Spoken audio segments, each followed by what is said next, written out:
மாநில அரசாங்கத்தை விமர்சனம் செய்யக்கூடிய அளவுக்கு மத்திய அரசாங்கத்தை பத்தி அவ்வளவு பேச மாட்டேங்குது. ஒரு கூட்டணியில வெளியில வந்த பிறகு என்னது பேசுவீங்க? ஏடிஎம்கேவா இருக்கட்டும் பிஜேபியா இருக்கட்டும், அவங்க முழுக்கவே நடக்கக்கூடிய சட்டமன்ற தேர்தல் மாதிரியே பேசிட்டே இருக்காங்க. முழுக்க வந்து திமுக எதிர்ப்பு அப்படிங்கிற ஒரு விஷயத்தை மீது தான் எடப்பாடி பழனிசாமியும் பேசுகிறார், பிஜேபியும் பேசுகிறத நம்ம பார்க்கிறோம். அதிமுக இடத்தை பிஜேபி காலி செய்கிறது அப்படிங்கிறப்ப பிஜேபி எதிர்க்காம எப்படி அந்த இடத்த அதிமுக தக்க வைத்துக் கொள்ள முடியும்? தன்னுடைய இருப்பையே வந்து காலி செய்யக்கூடிய பிஜேபியும் சேர்த்து எதிர்க்காமல் வெறுமனே திமுக எதிர்ப்பு மட்டும் பேசிட்டு இருந்தா இயல்பிலே அது காலியாகி தானே. அப்ப திமுக வர்சஸ் பிஜேபிங்கிற களத்தை அதிமுகவே உருவாக்கி தெரிகிறது தானே ஆகும். பிஜேபி கூட்டணியில வந்து இருக்கக்கூடிய இரண்டு பெரிய கட்சிகள் தான், ஒன்னு பாட்டாளி மக்கள் கட்சி, இன்னொன்னு தேர்தல் ஆணையம். எலெக்ஷன் டயத்துல போய் உட்காந்து அரவிந்த் கெஜ்ரிவாலை கைது செய்வது, காங்கிரஸ் கட்சியுடைய வங்கி கணக்கை முடக்கம் செய்வது, இப்படி தர லோக்களுக்கு எந்த விதமான கூச்சநாச்சமுமே இல்லாமல் தான் பிஜேபி செயல்படுகிறது.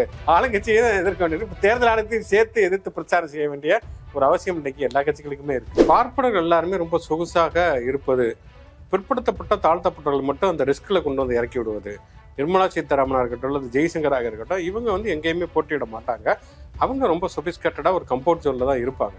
நிர்மலா சீதாராமனுக்கே காசு இல்லாத அளவுக்கு தான் அவங்க பொருளாதார நடவடிக்கைகள் 10 ஆண்டு காலமா இருந்திருக்கிறதா. அண்ணாமலைக்கு என்ன அவருடைய அறிவினுடைய எல்லை, நாலேஜ் லெவல் என்ன அப்படிங்கிறது வந்து உண்மையிலே நமக்கு பயங்கர சந்தேகமாக இருக்கிறதுனா, ஒரு 8ஆம் கிளாஸ் பேச்சு போட்டில் பேசக்கூடிய ஒரு மாணவனுக்கு இருக்கக்கூடிய ஒரு கல்வித்தரம், ஒரு தகுதி, ஒரு அறிவு எல்லை கூட அவருக்கு இல்லை. ஒரு இந்துத்துவ கட்சியுடைய தலைவராக இருந்தவருக்கு ஆழ்வார் யாரு, நந்தனார் யாரு, நாயன்மார் யாரு, சைவர் யாரு, வைணவர் யாருன்னு எந்த புராணமும் தெரியல, வரலாறும் தெரியல, மருத்துவமும் தெரியல, அரசியலும் தெரியல, ஒருத்தக்கூடிய எத்தனை வயசுங்கிறது தெரியல. அப்படி நாம் தமிழருக்கு ஏதோ ஒரு நெருக்கடி கொடுத்து அதை முடக்குவதன் மூலமாக அந்த வாக்குகளை தாங்கள் அறுவடை செய்ய வேண்டும் என்பதுதான் பிஜேபியினுடைய நோக்கமாக இருக்கிறது. இன்னொன்று வந்து திராவிட எதிர்ப்பு அப்படிங்கிறதுல 2 பேருமே ஒன்றாக சேர்ந்து கொள்வார்கள். அதில் மட்டும் இல்லை, வேற சில ரகசிய ஒப்பந்தங்களுமே வருகிறதுங்கிறதும் நம்ம பல ஆடியோக்கள் நம்ம கேட்கிறோம். இப்போதைக்காவது இந்த காலத்திலேயாவது அவங்க முதன்மை எதிரியாக பிஜேபியை வந்து நிறுத்த வேண்டும். இங்கேயே உட்காந்துட்டு வந்து சம்மந்தம் இல்லாமல் வெறுமனே திராவிட எதிர்ப்பு நீங்கள் பேசிட்டு இருந்தீங்கன்னா, நீங்கள் பிஜேபியினுடைய செயல்பாடுகளுக்கு துணை போகிறீர்கள் அல்லது நீங்களே ஒரு கூட்டு தற்கொலைக்கு தயாராகி விட்டீர்கள் தான் அர்த்தம். அப்பா அப்பா, ஏய் என்னப்பா? அப்பா கருப்பு பணத்தெல்லாம் மீட்டு நம்ம அக்கவுண்ட்ல போட்டாங்களாப்பா. ஏய் அப்படியாப்பா? அப்பா எனக்கு என் ஃப்ரெண்ட்ஸ் எல்லாருக்கும் வேலை கிடைச்சிருச்சுப்பா. ஏய் என்னப்பா சொல்ற, நிஜமாவா? அவா டேய் எந்தடா? நீ பாக்குறது, கேக்குறது, நினைக்கிறது எல்லாமே கனவுதான்டா. கனவா? கனவுதான்டா. இப்படி கட்டுக்கதைகளை இனியும் நீங்கள் நம்ப போகிறீர்களா? இந்தியாவை காக்க ஸ்டாலின் அழைக்கிறேன். வணக்கம் நண்பர்களே, இது அரண்சை. நான் மகிழ்ந்து பல்வேறு அரசியல் சமூக நிகழ்வுகள் தொடர்பாக பல்வேறு ஆளுமையை சந்து உரையாடி வருகிறோம். அந்த வகையில் சந்திக்க போகின்ற சிறப்பு விருந்தினர் தோழர் பத்திரிகையாளர் சுகுணா திவாகர் அவர்கள். தோழர் வணக்கம். வணக்கம். 2024 நாடாளுமன்ற தேர்தல். ஒவ்வொரு தேர்தலும் ஒரு ஃபீவர் இருக்குது, அந்த ஃபீவர் இருக்குது, இந்த ஃபீவர் இருக்குது, ஆன்டி இன்கம்பன்சி இருக்குது, அல்லது இவருக்கு எதிராக அலை இருக்கிறது அப்படின்னு சொல்லுவாங்க. இப்போ அப்படி ஏதாவது ஒரு ஃபேக்டர் இருக்குதா இன்ஃப்ளூயன்ஸ் பண்ற மாதிரி? இந்தியாவை பொறுத்த வரைக்கும் பார்த்தோம்னு சொன்னா, ஒன்று மோடி வெர்சஸ் மோடி எதிர்ப்பு அப்படிங்கிற ஒரு விஷயத்தை தான் நம்ம பார்க்குறோம். ஏன்னா இந்தியா கூட்டணி அப்படின்னு ஒன்று உருவாகி இருக்கிறதுங்கிறது, இதுக்கு முன்னால் பல்வேறு விதமான கூட்டணிகள் தமிழ்நாட்டில் இந்தியாவில் உருவாகிறது. தேசிய முன்னணியிலிருந்து எக்கச்சக்கமான கூட்டணிகள் உருவாகி இருக்கிறத பார்க்குறோம். அது பெரும்பாலும் என்னன்னா வந்து, ஒன்று காங்கிரஸ் அல்லாத 3வது அணி அப்படிங்கிறது உருவாகிறது. ஜனதா தளம், ஐக்கிய குஜரால், விபி சிங், இப்படி பல்வேறுபட்ட தலைவர்கள் உருவாகி இருக்கிறார்கள். பல புதிய பிரதமர்கள் கூட உருவாகி இருக்கிறார்கள் அப்படிங்கிறத பார்க்குறோம். அப்படி இருக்கக்கூடிய சூழலில் இப்போ வந்து காங்கிரஸ் இருக்கக்கூடிய ஒரு கூட்டணி, அதே நேரத்தில் காங்கிரஸை மட்டுமே மையமாக இல்லாத ஒரு கூட்டணி அப்படிங்கிறது ஒன்று உருவாகி இருக்கிறது. அப்படிங்கிறது மிக முக்கியமானதுன்னு பார்க்குறேன். இந்த இவர் நிர்மலா சீதாராமனுடைய கணவர் பிரபாகர் அவர் அந்த புத்தகத்தில் ஒரு மிக முக்கியமான ஒரு விஷயம் சொல்லுவார். என்னன்னா 80களில் இவங்க அந்த இது பாபர் மசூதி பிரச்சனையை கையில் எடுக்கிறப்ப அப்போ வந்து காங்கிரஸ் தான் பெரிய சக்தியாக இருந்தது. இப்போ முதல்ல அவங்க வந்து முழுக்க மதச்சார்பின்மைக்கு எதிராக பேசலை. அவங்க பேசுறது எல்லாமே போலி மதச்சார்பின்மை, நாங்கள் தான் உண்மையான மதச்சார்பின்மை அப்படின்னு பேசிக்கிட்டு இருந்த கட்சி தான் பிஜேபி. ஆனால் ஒரு கட்டத்தில் அந்த மாதிரியான போலி பவனைகள் எல்லாம் கலைந்து விட்டு நேரடியாகவே இந்துத்துவத்தை பேசக்கூடிய ஒரு கட்சியாக. நீங்க இந்த மதத்துக்கு ஆதரவா இல்லை, மத விரோதிகள். ஆமா, இப்ப என்னன்னா எதிர்த்தரப்புல இருக்கிறவங்க தான் இல்ல நாங்க இந்துக்களுக்கு விரோதி கிடையாது, நாங்களும் இந்துக்களுக்கு ஆதரவானவர்கள் அப்படின்னு பேசக்கூடிய ஒரு சூழல் காங்கிரஸ்ல இருந்து ஆம் ஆத்மியில இருந்து எல்லா கட்சிகளுக்கும் உருவாகி இருக்கிறது. அப்ப வந்து காங்கிரஸுக்கு எதிர்ப்பா பல கூட்டணிகள் உருவானது கூட இப்ப பிஜேபியை மையப்படுத்தி ஒரு கூட்டணி உருவாகி இருக்கிறது. இதுதான் இந்தியாவுடைய சூழல். தமிழ்நாட்டை பொறுத்த வரைக்கும் பார்த்தோம்னு சொன்னா, 3வது தேர்தல் மோடி வந்ததற்கு பிறகு நடக்கூடிய தேர்தலில் 2014 வந்து மோடிக்கு ஒரு மிகப்பெரிய ஆதரவு இந்தியா முழுக்க இருந்ததாக சொல்லப்பட்ட நேரத்தில் மோடி இங்கே மண்ணை கவியதை பார்த்தோம். அதாவது மோடிங்கிற ஒருவர் அறிமுகப்படுத்தப்பட்டார் அப்படிங்கிறப்ப வைப்ரண்ட் குஜராத் இந்த மாதிரியான விஷயங்களை வைத்துக்கொண்டு ஊதி பெரிதாக்கப்பட்ட பிம்பம் இருந்தது. தமிழ்நாட்டில் அது எந்த விதமான பலனையுமே தரவில்லை. இரண்டாவது தேர்தலில் மோடி எதிர்ப்பலை இருந்தது. தமிழ்நாட்டை பொறுத்த வரைக்கும் இந்தியா முழுக்க மோடி எதிர்ப்பலை இருந்தாலுமே கூட தமிழ்நாட்டில் அது ஒரு கூட்டணியை உருவாக்கி அவங்க மிகப்பெரிய வெற்றியை பெற்றது அப்படிங்கிறத நம்ம பார்க்குறோம். ஆனால் இங்கே இப்போ மூன்றாவது தேர்தலை பொறுத்த வரைக்கும் மோடி மறுபடியும் மாதத்துக்கு 3 நாள் இந்தியாவுக்கு தமிழ்நாட்டுக்கு கொண்டு போய்கிட்டு ஆனாலும் இங்கே இப்போ பார்த்தோம்னு சொன்னால் திமுக கூட்டணியாக இருக்கட்டும் அல்லது அதிமுக கூட்டணியாக இருக்கட்டும், பிஜேபி கூட்டணி மும்முனை போட்டி, நாம் தமிழ் கட்சியும் சேர்த்துக்குவோம், 4 முனை போட்டி, இல்லைன்னா அந்த தொடர்கள் ரொம்ப கோச்சுவாங்க. அப்போ 4 முனை போட்டி அப்படின்னு சொல்லக்கூடிய ஒரு சூழலில் குறைந்தபட்சம் திமுகவையில் திமுகவுடைய தலைவர் ஸ்டாலினும் உதயநிதி ஸ்டாலின் மட்டும்தான் பாதி மோடி எதிர்ப்பு பாதி எடப்பாடி எதிர்ப்பு அப்படிங்கிற விஷயத்தை பேசுகிறார்கள். ஆனால் இந்த ஏடிஎம்கேவா இருக்கட்டும் அல்லது பிஜேபியா இருக்கட்டும், அவங்க முழுக்கவே நடக்கக்கூடிய சட்டமன்ற தேர்தல் மாதிரியே பேசிக்கிட்டே இருக்காங்க. முழுக்க திமுக எதிர்ப்பு அப்படிங்கிற விஷயத்தை மீது தான் எடப்பாடி பழனிசாமியும் பேசுகிறார், பிஜேபியும் பேசுகிறத நம்ம பார்க்குறோம். சில அரசியல் நோக்கர்கள் என்ன சொல்றாங்கன்னா, இந்த களத்தை திமுக வெர்சஸ் அதிமுகன்னு வச்சிருக்கிறது தான் சரி. அந்த வகையில் எடப்பாடி தன்னுடைய எதிரியாக பாஜகவை தீர்மானிக்காமல் இருப்பது சரிதான். நோட்டாவுக்கு கீழ் இருக்கிற பாஜகவை எதற்காக தமிழ்நாட்டின் கட்சிகள் எதிரியாக கருத வேண்டும்? அந்த வகையில் எடப்பாடி செய்கிறது தான் டாக்டிக்கலா சரி, அதுதான் தமிழ்நாட்டுக்கு நல்லது அப்படின்னு சொல்றாங்கல்ல. எடப்பாடியுடைய ஸ்டாண்ட் பொலிட்டிக்கலி கரெக்ட் அப்படியா? இயல்பான ஒரு விஷயம் என்னன்னா, திமுகவுக்கு அதிமுக தான் எதிர்கட்சி, அதிமுகவுக்கு திமுக தான் எதிர்கட்சி. திமுக அதிமுகவை எதிர்க்காமலோ அல்லது அதிமுக திமுகவை எதிர்க்காமலோ அரசியல் பண்ண முடியாதுங்கிறது யதார்த்தமான ஒரு விஷயம். அதே அரசியல் நோக்கர்கள் இன்னொன்னு சொல்லியிருப்பாங்க, என்னன்னா அதிமுக இடத்தை பிஜேபி காலி செய்கிறது அப்படிங்கிறப்ப பிஜேபி எதிர்க்காம எப்படி அந்த இடத்த அதிமுக தக்க வைத்துக் கொள்ள முடியும்? திமுக அவங்க எதிர்க்கலாம், தப்பே கிடையாது. திமுகவை எதிர்த்துதான் அதிமுக உருவானது. இப்பயும் அப்படிதான் இருக்கிறது. எல்லாமே அதுதான் அதனுடைய ஓட்டு, அதனுடைய அரசியல் என்பது நோக்கம். தன்னுடைய இருப்பையே காலி செய்யக்கூடிய பிஜேபியும் சேர்த்து எதிர்க்காமல் வெறுமனே திமுக எதிர்ப்பு மட்டும் பேசிட்டு இருந்தா இயல்பிலே அது காலியாகி தானே. பிஜேபி அதுதான் பண்ணுது, அதிமுகவும் அதுதான் பண்ணுகிறது. பிஜேபியும் அதிமுக விமர்சிப்பதில்லை, அதிமுகவும் பிஜேபி விமர்சிப்பதில்லை. அப்படின்னா அப்ப இயல்பாகவே என்ன போயிடும்? அப்ப திமுக வர்சஸ் பிஜேபிங்கிற களத்தை அதிமுகவே உருவாக்கி தெரிகிறதுங்கிறது தானே ஆகும். இது ஒரு டாக்டிக்கலான மூவ் அப்படின்னு ஒரு பொலிட்டிக்கல் சாயம் பூசுறாங்கல்ல. எடப்பாடி எடுக்கிறது பிஜேபி கன்சிடர் பண்ணாம, இப்போ வேலுமணி பேசும் பொழுது 10 பூத்துல ஏஜென்ட்டை போடுங்கப்பா அப்படிங்கிறாரு. அதே போல இன்னொரு முன்னாள் அமைச்சர் அவர் என்ன சொல்றாரு, நாங்க 4 தொகுதி பிச்சை போட்டோம் அப்படிங்கிறாரு. இதெல்லாம் அங்கங்க பிட்ஸ் அண்ட் பீஸா பேசுறாங்க. தலைமை பிஜேபி எதிர்க்க தயாராக இல்லை. அது துணிச்சலின்மை கிடையாது, டாக்டிக்ஸ் அப்படின்னு எடப்பாடிக்கு ஒரு சர்டிபிகேட் கொடுக்குறாங்கல்ல, அது டாக்டிக்ஸ் தானே. யார் கொடுத்தது? எடப்பாடி என்ன மாலமின்னு சொன்னவங்க எல்லாம் சேர்த்து கொடுத்துருக்காங்களா? இது தந்திரம் கிடையாது. எடப்பாடிக்கு இதை கேட்ட சிரிப்பு தான். ஏன்னா அவருடைய நிலைமை என்பது இன்னைக்கு அப்படியாகத்தான் இருக்கிறது. இன்னைக்கு அவங்க எஸ்டிபி கட்சி கூட கூட்டணி வைத்திருக்கிறாங்க. சிறுபான்மை வாக்குகள் எங்களுக்கு தேவை, பிஜேபி இருந்ததுனாலதான் நாங்கள் சிறுபான்மை வாக்குகளை இழந்து விட்டோம் அப்படின்னு பேசக்கூடிய ஒரு கட்சி 10 ஆண்டு காலம் 6 ஆண்டு காலம் அவங்க பிஜேபி கூட்டணியில இருந்திருக்கிறார்கள். அப்படிங்கிறப்ப அந்த கூட்டணியில இருந்தப்ப அவங்க எதிர்த்து பேசாம இருந்ததை நம்ம புரிந்து கொள்ள முடிகிறது. ஆனா கூட்டணியை விட்டு வெளியில வந்த பிறகும் கூட்டணியில் இருக்கிற மாதிரி அதை எதிர்த்து பேசாம இருக்கிறாங்கன்னா அதை நம்ம ராஜதந்திரம் எப்படி சொல்ல முடியாது? ஏன் ராஜதந்திரம் கிடையாது? சிறுபான்மையினர் வாக்குகளை வாங்கணும்னு சொன்னா நீங்க பிஜேபி எதிர்ப்பை கடுமையாக. அரவிந்த் கெஜ்ரிவால் பாஜகவை எதிர்க்கிறார், இடி எதிர்கொள்கிறார். அப்புறம் பிஆர்எஸ் இடி எதிர்கொள்கிறது. இந்தியாவில் எதிர்கட்சிகள் எல்லாமே இடி எதிர்கொள்கிறது. எடப்பாடி இடியை எதிர்கொள்ளவில்லை. இடி தொடர்பானவோ அல்லது ஐடி தொடர்பாகவோ பெரிய அளவு விசாரணைகள் எதுவும் வரல. அப்போ இந்த வகையில தன்னை தற்காத்துக் கொள்வது, திமுக மட்டும் அடிப்பது அப்படிங்கிறது அவங்களுக்கு ஒரு சேஃப் பிளே கேம் தானே. அவங்க சிறுபான்மையர் வாக்குகள் அப்படின்னு மையப்படுத்துறப்ப இப்ப சிஏஏ பிரச்சனை எடுத்துக்கணும். சிஏஏ பிரச்சனை கூட்டணியில் இருந்தாங்க, வாக்களித்தார்கள். சரி, இன்னைக்கு வெளியில சிஏஏ வேண்டாம் அப்படின்னு ஒரு அரசியலை பேசுறாங்க அப்படின்னு சொன்னா இருந்த பொழுது கூட்டணியில் இருந்தப்போ அவங்க வாக்களிச்சாங்க. நிர்பந்தம், நம்ம நிர்பந்தம், கூட்டணியுடைய நிர்பந்தம், கூட்டணி தர்மம், அதன் காரணமாக அவர்கள் வாக்களித்தார்கள். ஆனா இன்னைக்கு வெளியில நீங்க பேசுறப்ப நீங்க சிறுபான்மையினர் வாக்குகளை பெற வேண்டும் அப்படின்னு சொன்னா நீங்க சிறுபான்மையினருக்கு ஒரு நம்பகமான நண்பர் அப்படிங்கறத நிரூபிக்க வேண்டியது இன்னைக்கு அதிமுகவின் முன்னால் இருக்கக்கூடிய ஒரு மிகப்பெரிய சவால்.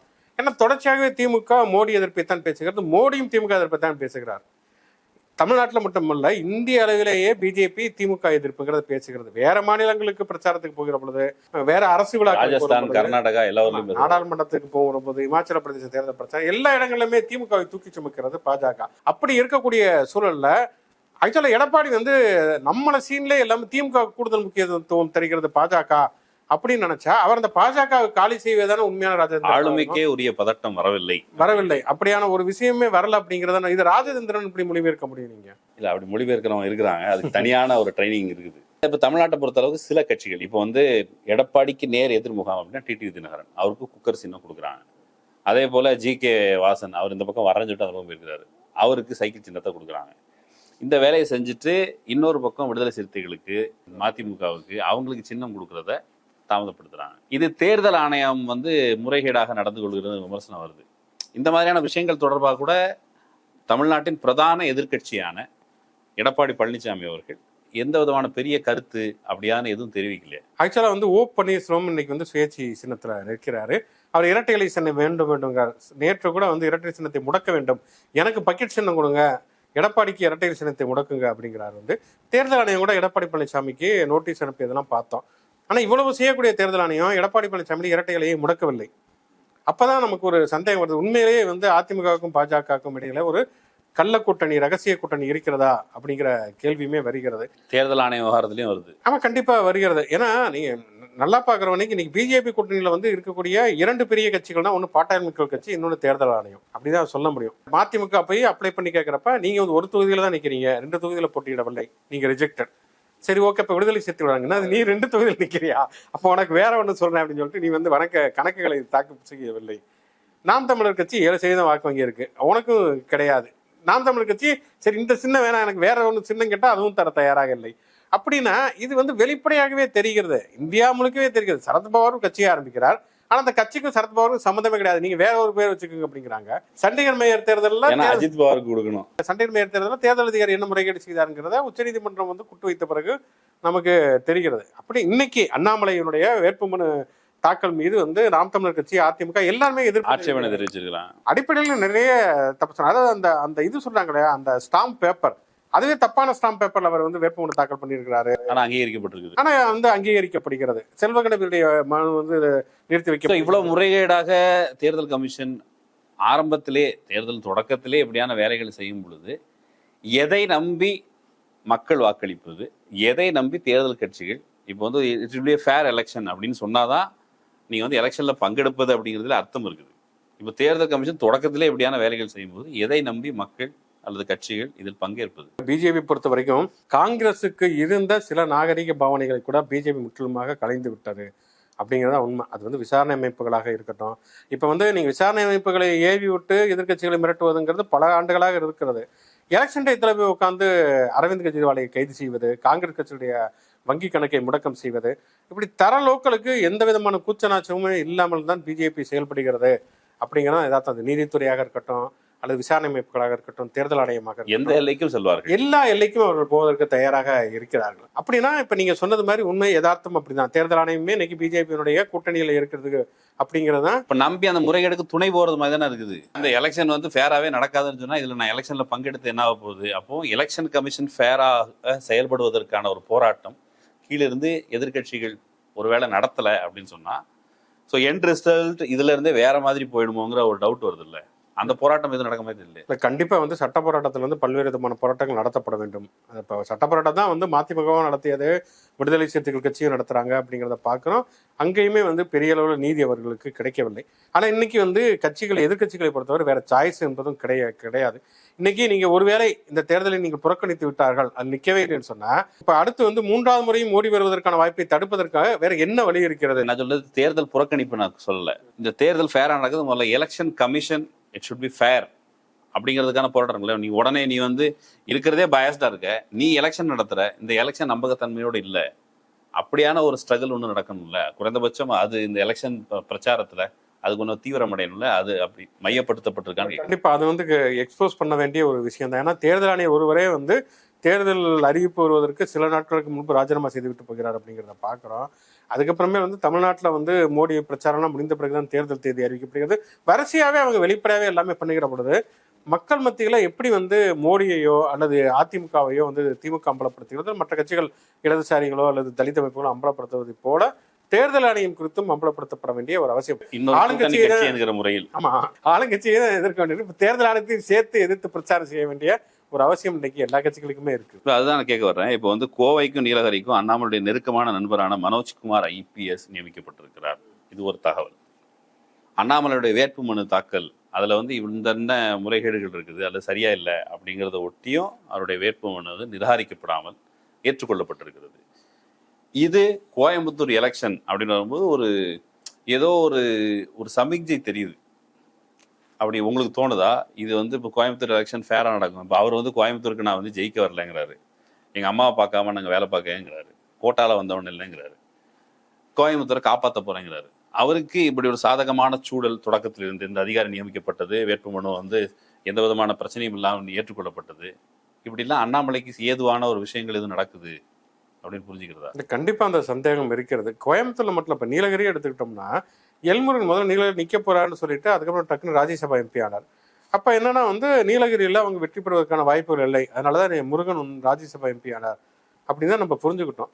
ஆனா மறுபடியும் வந்து ராஜ்யசபா எம்பி ஆன சில நாட்கள்லயே அவர் மறுபடியும் எம்பி தேர்தலில் நிக்கிறார் அப்படின்னு சொன்னா, அப்ப வந்து ஒரு சந்தேகம் வருவது இயல்பான ஒரு விஷயம். அப்ப வேற ஏதோ ஒரு தில்லுமுள்ளு நடக்க போகிறதா? தமிழிசை சவுந்தரராஜன் ஆளுநர் பதவியை ராஜினாமா பண்ணிட்டு இங்க வந்து நிற்கிறாங்க. இவர் வந்து ராஜ்யசபா எம்பியா இருந்தப்ப நிற்கிறார். நைனா நாகேந்திரன் எம்எல்ஏவா இருக்கும் பொழுது போட்டி போட்டுக்கிறாருன்னு சொன்னா கண்டிப்பாக இந்த சந்தேகம் எல்லாருக்குமே இருக்கிறது. சந்தேகப்பட வேண்டும். அதுதான் உண்மையிலே ஜனநாயகமா இருக்கும். சந்தேகம் போதுமானதா இருக்குமா? இன்னைக்கு எதிர்கட்சிகளுக்கு வந்து கூடுதல் விழிப்புணர்வோடு இருக்க வேண்டியது மிக மிக அவசியம். ஏன்னா தேர்தல் முடிஞ்சு 1.5 மாசம் கழிச்சு தான் வாக்குகளே எண்ணப்பட போகிறது. அப்படிங்கிறப்ப வாக்குப்பதிவு இயந்திரம் பாதுகாப்பதில் இருந்து ஆரம்பிச்சு ரொம்ப விழிப்புணர்வோடு இருப்பதுங்கிறது ரொம்ப கூடுதலான, இன்னும் எவ்வளவு மிக மிக மிக மிக போட்டுக்கிட்டாலும் அவ்வளவு மிக மிக மிக அவசியம் அப்படின்னு தான் சொல்லலாம். நீங்க இந்த விஷயம் சொன்னீங்க, தமிழிசை வர்றாங்க, எல்முருகன் வர்றாரு, இப்போ அண்ணாமலை வந்து தலைவர் பதவியில் இருக்கும்போது அவர் பதவி ஆசை இல்லைன்னு சொல்றாரு, அவருக்கு கட்டாயப்படுத்தி அவருக்கு ஒரு எம்பி சீட் கொடுக்குறாங்க. ஆனா நிர்மலா சீதாராமன் அம்மையார் எனக்கு காசு இல்லைங்க அதனால நான் வரல அப்படிங்கிறாங்க. ஸோ அப்படிங்கிற பொழுது அவங்க இருக்கிற பொசிஷனுக்கு தமிழ்நாட்டில் எங்கே வேணாலும் நிற்கலாம். அவங்க ஒரு பெரிய பொசிஷனில் இருக்கிறாங்க. அவங்க தங்கள்கிட்ட காசு இல்லைன்னு சொல்லி போட்டியிட வரல. இப்போ சாதகமான பிஜேபி வந்து அவங்களை இறக்கவும் தயாராக இல்லை. என்ன காரணமாக இருக்கும்? அது நம்ம பூவுலக நண்பர் சுந்தரராஜன் ஒரு பதிவு எழுதியிருந்தார். பார்ப்பனர்கள் எல்லாருமே ரொம்ப சொகுசாக இருப்பது, பிற்படுத்தப்பட்ட தாழ்த்தப்பட்டவர்கள் மட்டும் அந்த ரிஸ்கில் கொண்டு வந்து இறக்கி விடுவது. நிர்மலா சீதாராமனாக இருக்கட்டும் அல்லது ஜெய்சங்கராக இருக்கட்டும், இவங்க வந்து எங்கேயுமே போட்டியிட மாட்டாங்க. அவங்க ரொம்ப சொபிஸ்கேட்டடாக ஒரு கம்ஃபர்ட் ஜோனில் தான் இருப்பாங்க. பிரச்சாரத்துக்கு போனால் வெயில் அடிக்கும். ஆமாம், தமிழிசை சவுந்தரராஜனாக இருக்கட்டும், எல்முருகனாக இருக்கட்டும், ஈவன் அண்ணாமலையாக இருக்கட்டும், இவங்கெல்லாம் வந்து ஒரு ரிஸ்கை சந்தித்தே ஆக வேண்டும்ங்கிற ஒரு சூழலை உருவாக்குகிறது. என்னன்னா நான் கூட ஒரு பதிவு எழுதினேன், இந்த தேர்தலில் வந்து ஒரு பார்ப்பனர் கூட வேட்பாளராக பிஜேபி நிறுத்தவில்லைன்னு. இதனுடைய ஒரு பக்கம் என்னன்னா, இங்கே வந்து தமிழ்நாட்டில் வந்து பார்ப்பனர்களாத ஒரு அரசியல் தான் களத்தில் வந்து யதார்த்தமாக வெற்றி பெறும் அப்படிங்கிறது பிஜேபியும் இன்றைக்கு உணர்ந்திருக்கிறாங்கிறது. ரெண்டாவது, பார்ப்பனர்களை வந்து ஒரு ரிஸ்கில் கொண்டு போய் நிப்பாட்ட தயாராக இல்லை அப்படிங்கிறது தான் காட்டுகிறது. ஏன்னா நிர்மலா சீதாராமனுடைய ஸ்டேட்மெண்ட் எடுத்து பார்த்தோம்னா, எனக்கு காசு இல்லை அதனால தான் தேர்தலில் நிற்கிறேன்னா, அப்போ மோடியிலேருந்து அமித்ஷாவிலேருந்து எல்முருகன்லேருந்து அண்ணாமலை வரைக்கும் அத்தனை பேர் வந்து கோடிக்கணக்கில் காசை கூச்சி வச்சிருக்கிறாங்கிறதா அதனுடைய அர்த்தம். ரெண்டாவது வந்து நிர்மலா சீதாராமனுக்கே காசு இல்லாத அளவுக்கு தான் அவங்க பொருளாதார நடவடிக்கைகள் 10 ஆண்டு காலமாக இருந்திருக்கிறதா. தேர்தல் பத்திர சூழல் இதெல்லாம், இந்த தேர்தல் பத்திர ஊழல் இது தொடர்பான செய்திகள் வரும் பொழுதே அந்த அம்மா வந்து இது எல்லாம் திரட்டப்பட்ட பணம், அரசாங்கத்துக்கு திரட்டப்பட்ட பணம், இது எல்லாமே என்னுடைய கிடையாதுங்க அப்படின்னு ஒன்று சொல்கிறாங்க. ஸோ அப்படி இருக்கிறப்போ அவங்க மேபி அவங்க கஷ்டத்தில் இருக்கலாம். அவங்க வந்து அன்றாட நீங்களும் நானும் பயன்படுத்துகிற காய்கறிகள் கூட அவங்க பயன்படுத்துறது இல்லை. அப்படிங்கிற பொழுது அவங்களுக்கு கஷ்ட சூழல் இருக்கலாம். நான் கேட்க வர்றது, நீங்கள் சொல்கிறீங்க நான் பிராமின் பாலிடிக்ஸ் வந்து தமிழ்நாட்டில் இருக்குது அப்படின்ட்டு. இந்த நான் பிராமின் பாலிடிக்ஸில் வந்து யாருமே பெரும்பாலும் கோட்டா சிஸ்டத்தை கேவலமாக பேசுறது இல்லை. நான் கோட்டாவில் வந்தவன் இல்லை அப்படின்னு கோயம்புத்தூர்ல நின்று அண்ணாமலை பேசுகிறார். அது வந்து நீங்கள் வந்து அவன் பிராமின்ஸை நிப்பாட்டல அப்படின்னு பாசிட்டிவாக சொல்கிறீங்களே, இப்படி ஒரு நான் பிராமின் வேட்பாளர் அவரால் இப்படி வெளிப்படையாக சொல்ல முடியுது நான் கோட்டாவில் வந்தவன் இல்லை. ஹி கிளைம்ஸ் நான் வந்து எதையும் பயன்படுத்தினதில்லை. அவர் வந்து கோட்டாவில் தான் படிச்சிருக்கிறாரு. பட் எப்படி அவரால் சொல்ல முடியுது? கோட்டாவில் படிக்காமல் எப்படி ஒருத்தர் ஐபிஎஸ் ஆக அங்கே என்ன வாய்ப்பு இருக்கிறது? பிற்படுத்தப்பட்ட சாதியை சேர்ந்த ஒருத்தர் வருவதற்கு என்ன வாய்ப்பு இருக்கிறது? அதுக்கான வாய்ப்புகளே கிடையாது. இன்னொன்று பார்த்தோம் அப்படின்னு சொன்னால், நான் பிராமின் பாலிடிக்ஸ் அப்படின்னு சொல்கிறது பிஜேபி வந்து அது ரொம்ப பாசிட்டிவான அர்த்தத்தில் அவங்க எடுத்துக்கிட்டாங்கிறதுக்காக சொல்ல வரல.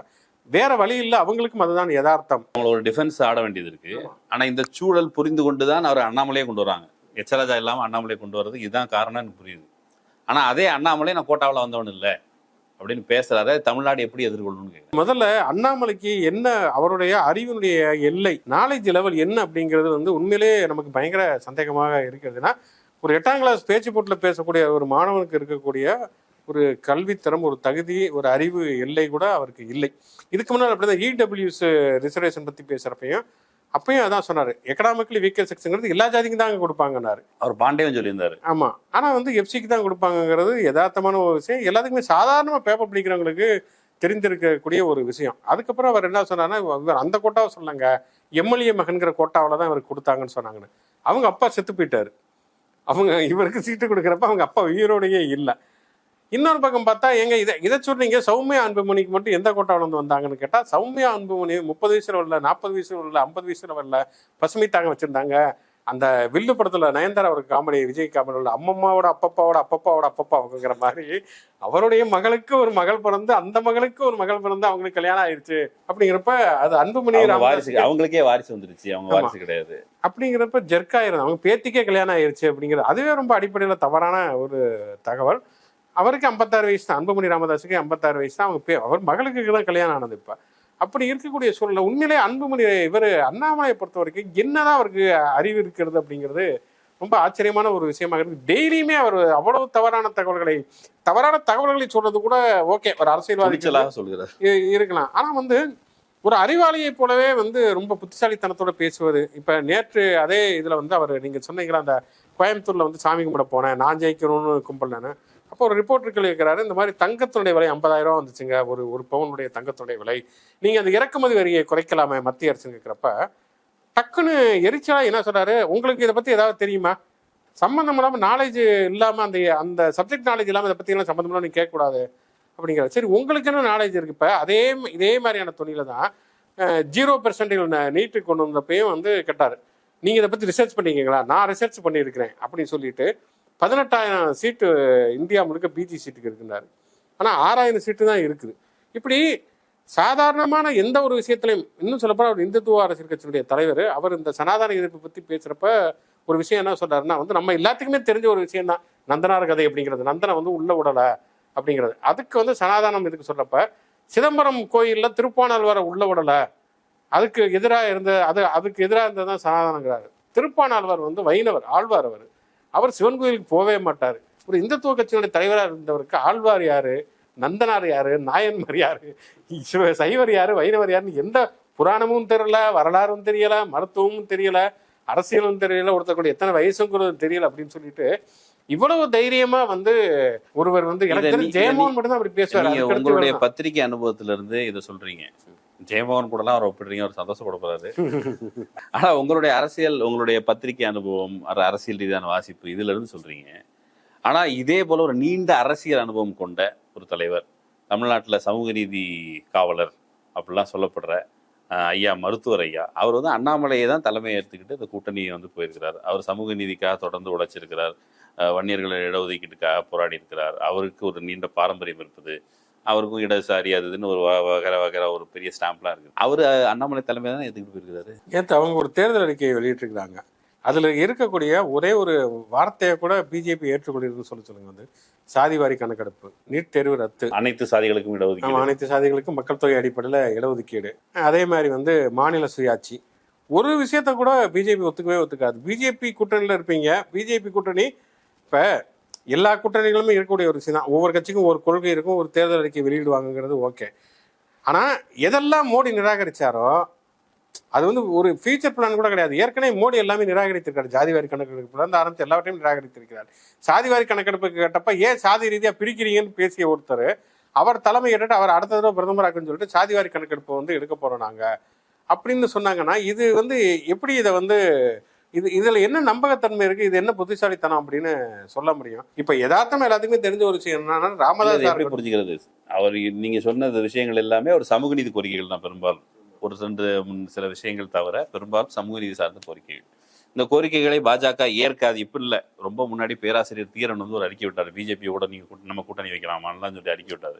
இத்தனை காலத்திற்கு பிறகும் பாஜகவோட கூட்டணி வைப்பதுதான் சரி என்று முடிவெடுக்க இந்த சமூக நீதி கொள்கைகளுக்கு அப்பாலும் எந்த நிர்பந்தம் அவங்கள இந்த சூழலுக்கு தள்ளினது? ஒரே நிர்பந்தம் அன்புமணி ராமதாஸோட நிர்பந்தம் தான். ஏன்னா நமக்கு நல்லாவே தெரியும் கேஸ் ராமதாஸுக்கு, கேஸ் ராமதாஸுக்கும் இந்த கூட்டணி போறதுக்கு பெரிய அளவு விருப்பம் கிடையாது. அங்க இருக்கக்கூடிய பாமக கட்சி தொண்டர்களுக்கா இருக்கட்டும், இரண்டாம் கட்ட தலைவர் யாருக்குமே பெரிய விருப்பம் இல்லை. அரசியல் ரீதியாக பார்த்தோம்னா கூட அவங்க அதிமுக கூட்டணியில போறது அவங்களுக்கு லாபம். அன்புமணிக்கு இருக்கக்கூடிய ஒரே ஒரு சுயநலத்தின் அடிப்படையில் மட்டும்தான் அவங்க பிஜேபி கூட்டணிக்கு போயிருக்கிறாங்க. கண்டிப்பா நீங்க வட மாவட்டங்கள்ல பாமகவுடைய ஓட்டுங்கிறது பிஜேபிக்கு டிரான்ஸ்பர் ஆகவே ஆகாது. அதுக்கான வாய்ப்புகள் கிடையவே கிடையாது. அன்புமணி தன்னை தற்காத்துக் கொள்வதற்காக மட்டும்தான் இந்த கூட்டணியை தவிர மற்றபடி பாட்டாளி கட்சியுடைய கொள்கையோ அல்லது டாக்டர் ராமதாஸுடைய தனிப்பட்ட விருப்பமுக்கோ பிஜேபிக்கு எந்த சம்பந்தமுமே கிடையாது. ஆனா ஒரு கொள்கை இருக்குல்ல, இணைக்கிற ஒரு கொள்கை. 21 வயதுக்கு கீழ் திருமண பெண்களுக்கு வந்து பெற்றோரின் அனுமதி வேண்டும். வடக்க வந்து லவ் ஜிஹாதுங்கிற கான்செப்ட் கிட்டத்தட்ட இதே மாதிரி தான். நீ அங்கே இஸ்லாமியர்கள் வந்து திட்டமிட்டு ஏமாற்றி நாடக காதல் பண்ணி கூட்டு போயிடறாங்கன்ட்டு இதுல ஒத்து போதில்ல, போதாது. அது ஒண்ணுதான். சாதி வெறியும் மத வெறியும் மட்டும்தான் பொருந்தி போகக்கூடிய புள்ளியாக இருக்கிறது. அது மட்டும்தான் அவங்களோட ஒத்து போகக்கூடிய ஒரு விஷயமாக இருக்கும். நமக்கு என்னன்னா வந்து இப்ப ராமதாஸ் சொல்லக்கூடிய சமூக நீதி கோரிக்கைகளை நமக்குமே உடன்பாடு இருக்குது. சாதிவாரி கணக்கெடுப்புல வந்து மக்கள் தொகை அடிப்படையில் இடஒதுக்கீடு, மாநில சுயாட்சி, நீட்டு இதெல்லாம். ஆனா இது எதையுமே பிஜேபி ஏற்றுக்கொள்ள போவதில்லை. ஆனா ராமதாஸ் சொல்லக்கூடிய இந்த திருமணம் செய்ய வேண்டும் என்றால் பெற்றோருடைய ஒப்புதல்ங்கிறது அவங்க வந்து ரொம்ப சந்தோஷமாகவே வந்து சட்டமாக கொண்டு வருவதற்கு ரொம்பவே தயாராகவே இருப்பார்கள். நமக்கு இதுதான் இருக்கிற ரொம்ப ஆபத்துன்னு தோணுகிறது. இந்த 2 புள்ளியும் பொருந்தி போய்விட்டு அது வெற்றி பெற்று விட்டது அப்படின்னு சொன்னா அது உண்மையிலேயே மிகப்பெரிய அபாயம். தமிழ்நாட்டில் மட்டும் இல்லை, இந்தியா முழுக்கவே பிற்படுத்தப்பட்ட தாழ்த்தப்பட்ட சிறுபான்மையினர் பழங்குடியினருக்கு மிகப்பெரிய, குறிப்பாக பெண்களுக்கு மிகப்பெரிய அபாயமாக இருக்கும். ஏன்னா இப்ப நீங்க திமுக கூட்டணியிலேயே வந்து ஒரு கொங்கு வேட்பாளர் பேசி அப்புறம் அவரை நீக்கினாங்க அப்படிங்கிறது கண்டனம் வந்தவொன்னா நீக்கிறாங்க. அந்த பேச்சை அவர் பேசின பேச்சை நீங்க பாத்தீங்கன்னா ரொம்ப ஆவேசமா அவர் தலித்துகளுக்கு எதிராக பேசுகிறார். அந்த பேச்சுல இருக்கக்கூடிய இன்னொரு ஏதாவது நீங்க புரிஞ்சுங்க. அவர் என்ன சொல்றாருன்னா வந்து நாங்க வந்து இங்க பொண்ணு கிடைக்காம கேரளா வரைக்கும் போய் பொண்ணு இது பண்ணிட்டு இருக்கோம், நீங்க வந்து எங்க பொண்ணுகளை வந்து நீங்க கல்யாணம் பண்ணிக்குவீங்களா அப்படின்னு கேட்கிறாரு. இன்னொரு மொழியை சேர்ந்த, இன்னொரு தேசிய இனத்தை சேர்ந்த ஒருத்தர்கிட்ட போய், இன்னொரு சாதியை சேர்ந்தவங்ககிட்ட போய் நீங்க பொண்ணு எடுக்கல எந்த பிரச்சனையும் இல்லை. தமிழ்நாட்டில் இருக்கக்கூடிய இன்னொரு சாதி அவங்ககிட்ட பொண்ணு எடுக்கணும் உங்களுக்கு பிரச்சனை. உண்மையிலே சீமான் வந்து கவனம் செலுத்த வேண்டிய பிரச்சனை இது. பாமகவை பொறுத்த அளவுக்கு தங்கர் பச்சானை இறக்கியிருக்காங்க இல்லையா? தங்கர் பச்சானை நான் அறிந்த வரைக்கும் ரொம்ப முன்னாடி ஜெயா டிவியில் பெரியார்லாம் இல்லைனா அம்பேத்கர்லாம் இல்லைனா என்ன மாதிரியான ஒரு கடைநிலையில் இருக்கிறவங்கலாம் இப்படி தொலைக்காட்சியில் முகம் அமைக்க முடியுமா, அவங்கெல்லாம் இல்லைனா நான் எங்கே அப்படின்னு கேட்டவர். இன்னைக்கு பாஜக கூட்டணியில் இருக்கிற பாமக சீட்டு கொடுக்குதுன்னு அதில் போய் நிற்கிறாரு அப்படிங்கிறது அது எப்படி புரிஞ்சுக்கிறது? அவர் இந்த களவாடிய பொழுதுன்னு ஒரு படம் எடுத்தார், நீண்ட காலம் கழித்து அது ரிலீஸ் ஆனது. ஆக்சுவலாக எனக்கு தெரிஞ்ச அவர் ஓரளவுக்கு நல்ல படம், அவர் எடுத்த கடைசி நல்ல படம் அப்படின்னு சொல்லலாம். ஆனால் லேட்டாக தான் அந்த படம் வந்தது, படம் பெருசாக வரல. அதுலேயே பார்த்தோன்னா பெரியார் பற்றி ஒரு பாட்டெல்லாம் இருக்கும், சேரன் அங்கே சோழன் அங்கே அப்படின்னு ஒரு பாட்டு இருக்கும், பெரியாருடைய வேஷம்லாம் போட்டு வருவாங்க. அப்புறம் தென்றல்னு ஒரு படத்தில் வந்து தலித்துகளுக்கு ஆதரவாக கூட ஒரு பாட்டு வச்சிருப்பார், பறை பறை பறை அப்படின்லாம் வைத்திருப்பார். ஆனால் அவர் அந்த அரசியல் விளிமையெல்லாம் கொஞ்சம் கொஞ்சமாக விட்டுட்டு கடைசியில வந்து என்னன்னா ரஜினியை சப்போர்ட் பண்ணி பேசினார். போன தேர்தலில் வந்து ரஜினி ஓடாத படங்களோட கடன் அடைக்கிறதுக்கு நீங்க சொல்ற அந்த விளிம்புகளை விற்று வந்தாரு. அதுக்கப்புறம் அவர் பையனை வச்சு ஒரு படம் பண்ணிருக்காரு, அந்த படம் ரிலீஸ் ஆகல பாவம். அந்த பையனுடைய பேரை வந்து விஜயும் அஜித்தையும் சேர்த்து வைத்து ஒரு பேர் வைத்திருக்கிறார். ஆனா ஊர் முழுக்க தமிழ்ல பேர் வைக்கணும், தமிழருடைய பண்பாடு எல்லாமே கம்பங்கூழ் குடிக்கணும், கடலை தோல்ல தான் தோடு செஞ்சு போட்டுக்கணும், இப்படிலாம் சொல்லி கொண்டிருந்த ஒருவர் இப்படி போயிருக்காங்க. அதுதான் இப்ப தமிழினம் தமிழ் பண்பாடு அப்படின்னு பேசுவதுல உள்ளீடு இல்லை என்று சொன்னால் அது கடைசியில சாதிக்குள்ளதான் கொண்டு போய் விடும். அது மதவாதத்துக்கும் துணை போகும். போக்கு அரசியல் உள்ளீடு இல்லைன்னா ஆமா அதுல வந்து போய் விடும் என்பதற்கான ஒரு மிகப்பெரிய நம் கண்முன் இருக்கக்கூடிய ஒரு மிகப்பெரிய உதாரணம் அப்படின்னு சொல்லி நம்ம தங்கர் பச்சானை எடுத்துக்கணும். ஓகே, நீங்க அரசியல் உள்ளீடு இல்லை அப்படின்னு சொன்னா அது பாஜகல போய் விடும், பார்ப்பனியத்துல போய் விடும் அப்படிங்கிறீங்க. இப்போ நாம் தமிழர் கட்சி அது நீண்ட காலமா திராவிட எதிர்ப்பு அப்படிங்கிறத முதன்மையாக கொண்டு இளைஞர்களை திரட்டிருக்கு. போன தேர்தலில் அவங்க கணிசமான வாக்குகள் வாங்கினாங்க.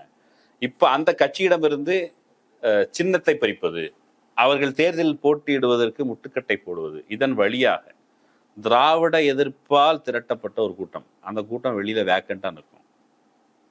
இப்ப அந்த வேக்கண்டா இருக்கிற அல்லது எங்க திசை தெரியாம இருக்கிற அந்த கூட்டம் அப்படிங்கிறது இந்த எலெக்ஷனை பொறுத்தவரை என்ன ஃபேக்டரா விளையாட்டும்? இதனுடைய நோக்கங்கிறது கண்டிப்பா வந்து பிஜேபி அதை அறுவடை செய்ய வேண்டும் என்பதுதான் அவருடைய விருப்பம், அதுல எந்த சந்தேகமே கிடையாது. நாம் தமிழர் உயிரோடு இருக்கும் வரை, உயிர்ப்போடு இருக்கும் வரை அதை நேரடியாக அறுவடை செய்ய முடியாது அப்படிங்கிற பொருள். ஆமா, நாம் தமிழருக்கு ஏதோ ஒரு நெருக்கடி கொடுத்து அதை முடக்குவதன் மூலமாக அந்த வாக்குகளை தாங்கள் அறுவடை செய்ய வேண்டும் என்பதுதான் பிஜேபியினுடைய நோக்கமாக இருக்கிறது.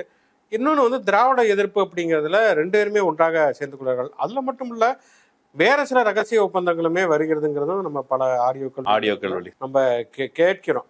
ஒரு பக்கம் பார்த்தோம்னா அப்படி வந்து ஒரு ரகசிய ஒப்பந்தம் போட்டுக்கிறாங்க, இன்னொரு பக்கம் அவங்கள முடக்குவதற்கு இவங்களும் நிற்கிறாங்க. அப்படிங்கிறப்ப பிஜேபியுடைய தந்திரம் அப்படிங்கிறது வந்து யாரை வேண்டுமானாலும் உச்சரித்து விட்டு இங்கே தான் காலூன்றுவது அப்படிங்கிற ஒரு விஷயம் சிவசேனாவுக்கு நேர்ந்தது உற்ற தோழர்கள். ஆமா, அதுதான் இன்னைக்கு பிஜேபி செய்கிறது. அதிமுகவுக்கு, நாம் தமிழர் கட்சிக்கு எல்லாருக்குமே அவங்க பண்றாங்கிறப்ப இன்னைக்கு வந்து ஒரு வலிமையான எதிரியாக பிஜேபி நிறுத்த வேண்டிய அவசியம் திமுகவுக்கு மட்டும் இல்ல, அல்லது இடதுசாரிகளுக்கோ தலித்த விடுதலை சிறுத்தைகளுக்கும் மட்டுமல்ல, அதிமுகவுக்கும் நாம் தமிழர் கட்சிக்கும் கூட இருக்கிறது. அதுல சீமான் ஓரளவுக்காவது பேசுகிறார். அவர் பாஜகவை ஒரு கூட்டாக இவ்வளவு வலிமையாக எந்த முறைகேட்டுக்கும் தயார் என்கிற சூழலில் இருக்கிற ஒரு கட்சியை தனித்தனியாக உதிரிகளாக இருந்து எதிர்கொண்டு விட முடியாது என்கிற அனுபவம் கண் முன்னால் இருக்கும் பொழுது சீமான் அல்லது நாம் தமிழர் கட்சி தொண்டர்கள் தோழர்கள் இவங்க என்ன யோசிக்கணும்? இந்த காலம் கடந்தது அப்படின்னு கூட நம்ம சொல்லலாம். ஆனால் 2024 இந்த தேர்தல், இந்த அனுபவத்திலிருந்து திராவிட எதிர்ப்பு பேசியாச்சு. ஆனால் தமிழ்நாடுன்னு வரும்பொழுது அவர் ஒரு பக்கம் பங்காளிலாம் சொல்றாரு, திமுக பங்காளி, எங்க கட்சி எங்களுக்குள்ள அப்படின்ட்டு. இந்த சூழல்ல அந்த தொண்டர்கள் என்ன முடிவெடுக்கணும்? இல்லை, அவங்க திராவிட எதிர்ப்பு பேசலாம், தப்பு கிடையாது. ஒவ்வொருத்தருக்கு ஒரு கருத்து இருக்கிறது. கண்டிப்பாக அவர்கள் பேசலாம். அவர்கள் உண்மையிலேயே திராவிடம் என்பதுதான் தமிழர்களுடைய பண்பாட்டையோ இல்லை தமிழர்கள் அரசியலிலேயே அதிகாரத்தை கைப்பற்றுவதற்கு தடையாக இருக்கிறது அப்படின்னு கூட நினைக்கலாம். ஆனால் அரசியலை பொறுத்த வரைக்கும், அதிலும் குறிப்பாக தேர்தல் விஷயத்தை பொறுத்த வரைக்கும், எது உடனடி தேவை, எது நீண்ட கால தேவை, எது செயல் தந்திரம், ஐக்கியம் கூட விட்டுருங்க. ஐக்கியம் கூட இவங்க திமுகவோட சேர வேண்டியதில்லை, அல்லது அதிமுகவோட சேர வேண்டியது, திராவிட கட்சிகளோடு சேர வேண்டியதில்லை, தனியாக கூட இருக்கலாம். ஆனால் இன்றைக்கு தங்களுக்கான முதன்மை எதிரி யார், தங்களுடைய சின்னம் முடக்கப்படுவதற்கு யார் காரணமாக இருக்கிறார்கள், அல்லது தங்களுடைய திராவிட எதிர்ப்பு வாக்களை குறுக்கு வழியில யார் அறுவடை செய்ய தயாராக இருக்கிறார்கள் அப்படிங்கிறது உணர்ந்தாவது இப்போதைக்காவது இந்த காலத்திலேயாவது அவங்க முதன்மை எதிரியாக பிஜேபியை நிறுத்த வேண்டும். இங்கே உட்காந்துட்டு சம்பந்தம் இல்லாமல் வெறுமனே திராவிட எதிர்ப்பு நீங்க பேசிட்டு இருந்தீங்கன்னா நீங்கள் பிஜேபியினுடைய செயல்பாடுகளுக்கு துணை போகிறீர்கள், அல்லது நீங்களே ஒரு கூட்டு தற்கொலைக்கு தயாராகி விட்டீர்கள் என்றுதான் அர்த்தம். கூட்டு தற்கொலைக்கு தயாராக நாம் தமிழர், ஏற்கனவே பாமக சொன்னீங்க. 2024 தேர்தல் முடிவுகள் என்ன சொல்ல போகுதுன்னு பொறுத்திருந்து பார்க்கலாம். மக்கள் மன்றத்தில் வைப்போம், மக்களும் யோசிக்கணும். இன்னொரு வாய்ப்பில் பேசுவோம். ரொம்ப நன்றி. நன்றி நண்பர்களே, இன்னொரு வாய்ப்பில் சந்திக்கலாம். நன்றி. அரண்சை நண்பர்களுக்கு வணக்கம்.